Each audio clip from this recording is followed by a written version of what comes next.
মুসা আলাইহিস সালামের জামানায় এক ব্যক্তি 200 বছর হায়াত পেল। এই হায়াতের জিন্দেগিতে কোনোদিন সে ভালো কাজ করে নাই। যেখানে অন্যায় আচার সেখানে এই লোকটাকে পাওয়া যায়।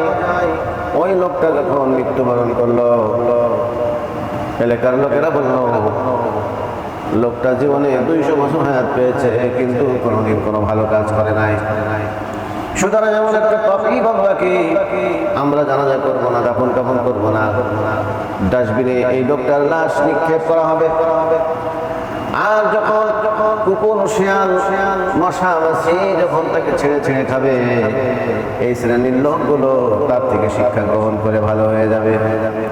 এই নিয়ত করে হযরত মুসা আলাইহিস সালাম এবং তার কওমের লোকেরা লোকটার লাশ ডাস্টবিনে নিক্ষেপ করে দিল। আমার ভাইরা, এরপরে 2-3 দিন যখন পার হয়ে গেল, দেখা গেল লোকটার লাশ কুকুর বিড়াল তো দূরের কথা, মশা মাছি পর্যন্ত স্পর্শ করে নাই।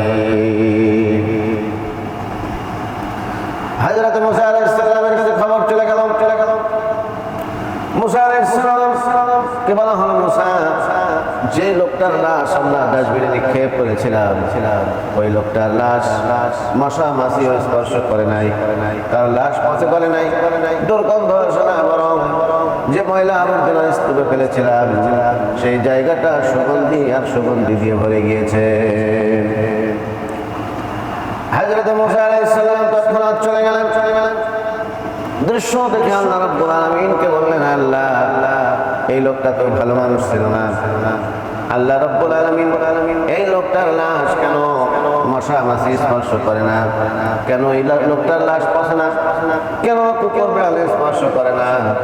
আল্লাহ রাব্বুল আলামিন বললেন, মুসা, যে লোকটাকে পাপিষ্ঠ করে তোমরা ডাস্টবিনে নিক্ষেপ করেছো, তোমরা জানো না ওই লোকটাকে আমি আল্লাহ রাব্বুল আলামিনের বন্ধু হিসেবে গ্রহণ করেছি। মুসা আলাইহিস সালাম বলেন, আল্লাহ রাব্বুল আলামিন, তুমি কি রূপে এই লোকটাকে বন্ধু হিসেবে গ্রহণ করতে পারো? এই লোকটা তো পাপী ছিল, এই লোকটা তো খারাপ লোক ছিল।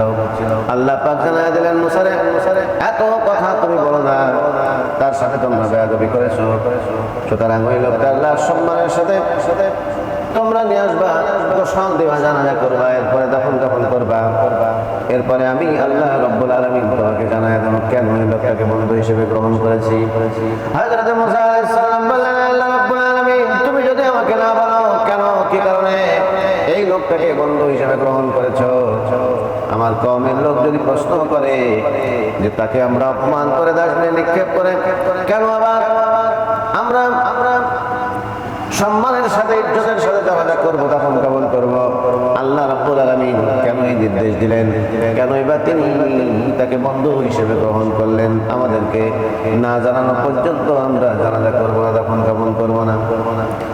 আল্লাহ রাব্বুল আলামিন জানায়া দিলেন, মুসা রে, পৃথিবীর সমস্ত মানুষগুলো যখন ঘুমায় যেত, আমি আল্লাহ রাব্বুল আলামিনের শানে তোমার উপরে নাযিলকৃত তাওরাত কিতাব তেলাওয়াত করত। আর যেখানে যেখানে আমি মুহাম্মদ সাল্লাল্লাহু আলাইহি ওয়াসাল্লামের নাম দিতাম বা দিয়েছি, ওই জায়গাটা দেখার সঙ্গে সঙ্গে চমা খাইত। আর আমি আল্লাহ রাব্বুল আলামিনের কাছে দোয়া করত, আল্লাহ, তুমি যদি আমাকে মুসার উম্মত না বানায় মুহাম্মদ সাল্লাল্লাহু আলাইহি ওয়াসাল্লামের উম্মত বানাতে, তাহলে আমি বড় খুশি হয়ে যেতাম, আমার কিসমত তকদিরটা ভালো হয়ে যেত। আল্লাহ রাব্বুল আলামিন, তুমি আমাকে মুহাম্মদ সাল্লাল্লাহু আলাইহি ওয়াসাল্লামের উম্মত বানাওনি, কিন্তু তুমি আমার তাকে বন্ধু বানায় দাও। আল্লাহ রাব্বুল আলামিন বলেন, মুসা,